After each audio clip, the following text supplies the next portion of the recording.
Ilmu pengetahuan dan teknologi biasanya selalu menyertai perkembangan suatu kebudayaan. Oleh sebab itu, ilmu pengetahuan dan teknologi ini digunakan untuk menginterpretasikan sekaligus memahami lingkungan alam beserta isinya yang selanjutnya dieksplorasi, diolah, dan dimanfaatkan untuk memenuhi kebutuhan kita manusia.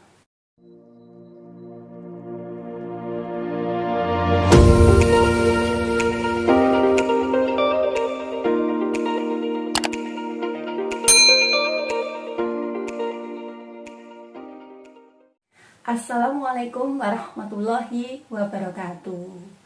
Melalui kesempatan kali ini, Ilmu Sosial Budaya Dasar atau ISBD, kita akan mengkaji tentang manusia, sains, dan teknologi. Nah, untuk mendapatkan pemahaman yang utuh dan terintegratif, oleh sebab itu kita perlu memahami makna dan hakikat manusia, sains, dan teknologi itu sendiri. Selanjutnya, dampak apa sekiranya antara sains dan teknologi itu sendiri bagi kita manusia? Kita akan mengkaji secara sistematis. Yang pertama, hakikat dan makna manusia. Manusia merupakan makhluk ciptaan Tuhan yang paling mulia. Kemuliaan kita manusia itu sejatinya salah satunya terletak di akal dan pikiran kita. Melalui akal dan pikiran kita lah manusia, sehingga kita manusia selalu berinovasi, berkreativitas untuk menghasilkan sebuah karya. Salah satunya adalah menghadirkan atau hadirnya ilmu pengetahuan dan teknologi itu sendiri. Selanjutnya, yang kedua, kita perlu memahami makna dan hakikat sains. Sains itu berasal dari bahasa Inggris, yaitu knowledge, yang bisa diartikan sebagai ilmu pengetahuan.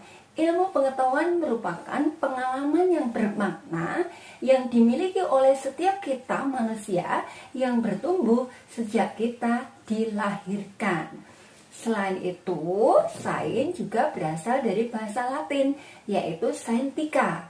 Scientia bisa diartikan sebagai suatu belajar atau mengetahui yang diperoleh dari pengalaman. Jelas ya di sini? Nah, ketika kita bicara sains nih, apakah sains itu sama dengan pengetahuan? Nah, begini ceritanya. Sains itu biasanya digunakan untuk mengkaji tentang lingkungan alam atau keadaan alam secara semesta, secara sistematis.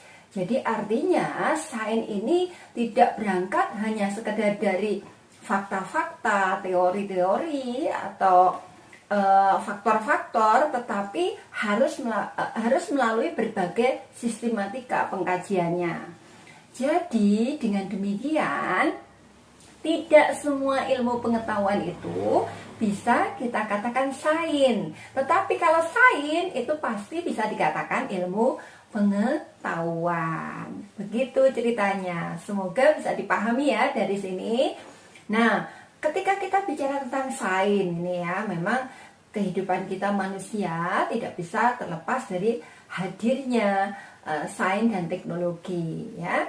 Karena ketergantungan manusia dan salah satu upaya manusia melalui akal dan pikirannya tadi ya berusaha untuk melakukan penelitian, berusaha untuk menggali informasi yang sedetail-detailnya ya tentang lingkungan alam beserta isinya secara sistematis ya, sehingga harapannya bisa menghasilkan suatu karya. Salah satunya adalah teknologi, yang dimana hadirnya teknologi ini harapannya bisa memberikan kemudahan sesuai sebagaimana yang diharapkan kita manusia. Nah, selanjutnya berkaitan dengan hakikat, makna, dan teknologi.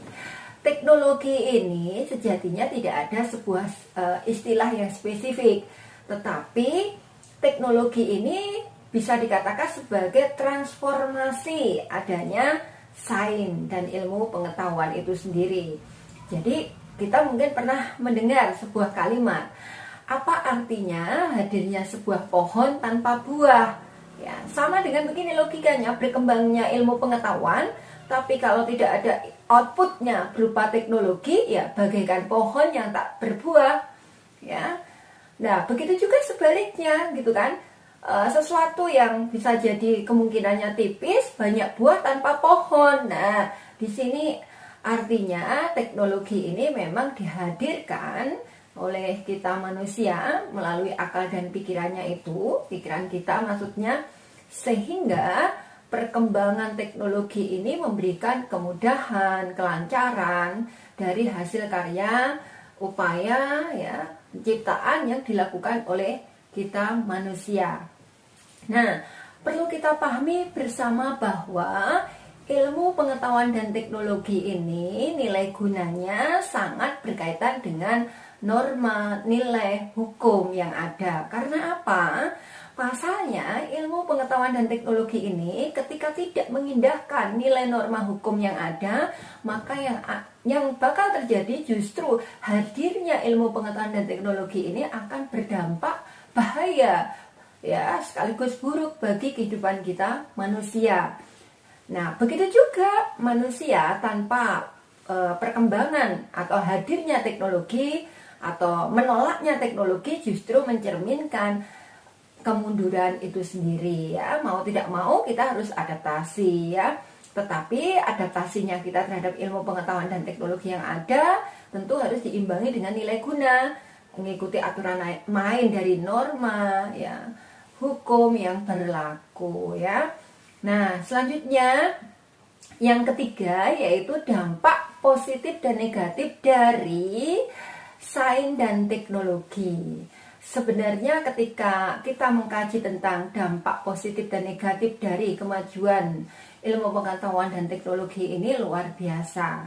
Bisa dilihat dari aspek ekonomi, bisa dilihat dari aspek industrialisasi, bisa dilihat dari aspek sosial budaya ya. Nah, salah satunya termasuk aspek informasi, saya lupa. Nah, kita berusaha untuk mengkaji satu persatu dampak positif dan negatif dari kemajuan sains dan teknologi. Informasi seperti kita ketahui bersama bahwa hadirnya internet itu sudah membuat kita bagian dari masyarakat yang ada di permukaan bumi ya, negara di dunia termasuk kita yang tinggal di Indonesia menyadari bahwa hadirnya internet itu menjadikan komunikasi kita tanpa batas, adanya kemudahan, kelancaran menyampaikan informasi, kemudahan menyampaikan informasi dari komunikator ke komunikan, sehingga kata kuncinya yang bisa kita garis bawahi, hadirnya internet ini merupakan wujud dari dampak positif dari kemajuan informasi dari teknologi. Maksud saya seperti itu ya. Jadi dampak positifnya dari kemajuan teknologi dari informasi ini kemudahan hadirnya internet bagi komunikasi kita semua, seluruh kita manusia ya, dalam melakukan interaksi komunikasi. Kemudian dampak negatifnya, langsung ya, tadi positifnya. Dampak negatifnya, hadirnya informasi itu ketika tidak diimbangi dengan hadirnya etika. Etika di sini kita bicarakan baik dan buruk ya. Nah, artinya banyak terjadi apa? Berita bohong ya. Hoax ya. Sehingga orang mudah menyebarluaskan berita-berita yang belum terukur tingkat kebenarannya, sehingga mudah memunculkan konflik horizontal di antara kita ya, konflik sosial. Ini dampak daripada buruk dari informasi. Oleh sebab itu, supaya menangkal terjadinya dampak buruk daripada informasi di sini, tentu kita manusia harus mengedepankan yang namanya literasi digital dan etika bermedia sosial ya. Karena apa? Literasi digital kan berisi tentang kemampuan kita memanfaatkan teknologi yang ada, tetapi di satu sisi kita harus bisa secara bijak menggunakan media sosial itu sendiri, sehingga ada etika bermedia sosial. Jadi gunakan jari-jari kita, gunakan akal kita, pikiran kita di dalam menggunakan media sosial. Sekiranya kita harus menggunakan pola pikir, konsekuensi, kelebihan dan kekurangan, sehingga kita harus benar-benar menerapkan etika bermedia sosial ketika kita berusaha mencegah terjadinya dampak negatif dari informasi ini. Begitu ya, itu salah satunya. Dampak negatif sains teknologi yang selanjutnya yaitu berkaitan dengan industrialisasi dan ekonomi. Nah, dampak positifnya kita lihat kan, pertumbuhan ekonomi itu menjadi bagus. Ya, pertumbuhan ekonomi menjadi bagus. Ini salah satu dampak secara ekonomi, karena industrialisasinya udah maju dengan berbagai sarana penunjang teknologi yang ada. Nah, dampak negatifnya salah satunya adalah penggunaan cloning atau rekayasa genetika ya di bidang industri. Ini juga sangat berbahaya ya. Ini yang memang tidak kita bisa pungkiri. Jadi kata kuncinya dari sini, dampak industrialisasi dan ekonomi sangat memberikan dampak positif dan negatif. Ekonominya, pertumbuhan ekonomi bagus karena ada industrialisasi. Terus kemudian dampak negatifnya pemanfaatan teknologi menggunakan jaringan genetika rekayasa yang istilahnya menghilangkan kodrat riset, kodrat alami kita manusia ya, tentunya ini tidak diindahkan ya, begitu ya. Begitu. Terus yang tidak kalah pentingnya dari dampak industrialisasi dan ekonomi ini adalah begini ceritanya, kualifikasi tenaga kerja kita atau SDM ya, sumber daya manusia yang tidak terkualifikasi atau kurang memenuhi kualifikasi. Hadirnya teknologi yang ada ketika kita nggak mampu beradaptasi ya otomatis kita akan tergilas ya. Itu tergilas artinya tidak bisa terserap di dunia kerja, maksud saya seperti itu ya. Itu jelas ya, karena sumber daya manusia itu mengalami transformasi, mengalami pergeseran sehingga banyak pengurangan tenaga kerja ya. Kemudian sosial budaya. Nah, sosial budaya ini salah satunya adalah kita memiliki kemampuan percaya diri. Kemampuan percaya diri ini secara tidak langsung memberikan energi positif ya, bahwa kita mempunyai kemampuan untuk berkompetitif dengan orang lain ya, termasuk menyeimbangkan kemajuan yang ada, mensinergikan kesederajatan dengan bangsa-bangsa lain ya, menambah rasa percaya diri, intinya begitu. Nah, dampak negatifnya dari sosial budaya di sini ya kerap kali hadirnya budaya-budaya asing itu secara tidak langsung bisa, karena tadi kemajuan informasi ya, bisa mudah mudah menjadikan gaya adopsi atau peniruan ya, seperti itu. Khawatirnya seperti itu, sehingga ya lebih baik bangsa Indonesia menjadi diri sendirilah ya. Kita kaya akan budaya, terus kemudian masyarakat kita heterogenitas, sehingga tidak ada salahnya kita mengembangkan kebudayaan Nusantara, salah satunya melalui kearifan lokal. Karena perlu kita sadari bersama bahwa sekarang ini bangsa Indonesia juga sedang menggencarkan sekaligus menggerakkan kearifan lokal. Kearifan lokal itu sama dengan sebuah karya atau budaya yang ada di masing-masing wilayah, baik itu di sebuah kota dan kabupaten. Ambil contoh misalnya di Kediri itu mempunyai kearifan lokal yang luar biasa yang bisa diangkat ya, sehingga hadirnya kearifan lokal ini bisa menambah citra rasa kebudayaan dan kekayaan kebudayaan nasional. Nah, salah satunya melalui apa ya? Misalnya ambil contoh melalui memperkenalkan keindahan alam. Melalui apa? Desain apa? Desain sablon. Misalnya bikin kaos di sablon, ada motif wayang, kemudian ada motif gunung, ada motif tempat-tempat pariwisata yang sekiranya memang perlu promosikan dari kearifan lokal yang dimiliki oleh bangsa Indonesia. Salah satunya kearifan lokal itu memberikan kontribusi kebudayaan nasional. Nah, selanjutnya yaitu di bidang intelektual. Di bidang intelektual ini sangat terlihat ya, sangat kita rasakan. Kita ambil contoh ketika pandemi COVID-19. Bagaimana tidak terlihatnya hadirnya internet itu dikompirkan dengan meninggalkan kebiasaan-kebiasaan lama menjadi kebiasaan-kebiasaan baru. Ambil contoh, yang biasanya kita pembelajaran tatap muka atau PTM, akhirnya karena adanya pandemi terus kita berusaha untuk mencegah penyebaran penularan COVID-19 sehingga menjadilah pembelajaran online ya. Nah, aplikasinya pun bermacam-macam sarananya.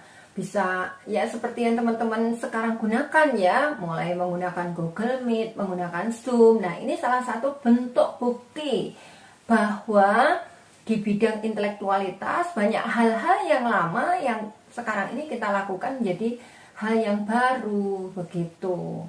Nah, kemudian dampak negatif daripada bidang intelektual ini apa?